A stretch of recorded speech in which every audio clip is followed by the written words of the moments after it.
ഒരു cellphone tower ഒക്കെ ഇത്രയും ഉയരത്തിൽ കെട്ടിയിരിക്കുന്നു. എന്തായാലും സിഗ്നൽ പ്രോബ്ലം ഉണ്ടാവില്ല. ഇത് സെൽഫോൺ ടവർ അല്ല, ഐഫിൽ ടവർ. ഓ, ഇതിനൊക്കെ അവര് വേറെ പേരും വെച്ചിട്ടുണ്ടോ? This looks beautiful, sir. Yeah, it is. ഏയ്, ഫോട്ടോ എടുക്ക. ഏ?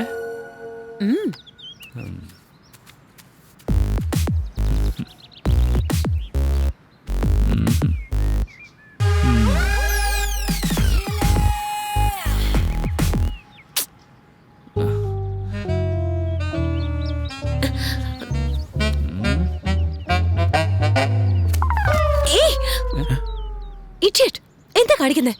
എന്താ നിന്റെ കൂടെ ടവർ മൊത്തം കിട്ടണ്ടേ? എന്നെ മാത്രം എടുക്ക, മതി. നിന്റേത് മാത്രം എടുക്കാനാണെങ്കിൽ ഇവിടെ വരെ വരേണ്ട കാര്യം ഉണ്ടായിരുന്നു. അത് അവിടെ വെച്ച് എടുത്തുടായിരുന്നോ? കറക്റ്റ് അല്ലേ ഏട്ടാ? ഫോട്ടോയിൽ ടവർ ടോപ്പ് വരെ വന്നാലല്ലേ ഫേസ്ബുക്കിൽ ഗെറ്റപ്പ് ആയിരിക്കും. അത് കറക്റ്റാ. ഇവക്ക് മനസ്സിലാവുന്നില്ലല്ലോ. ഇത്രയും ദൂരം വന്നിട്ട് ടവറിന്റെ ടോപ്പ് കണ്ടില്ലെങ്കിൽ എന്താ?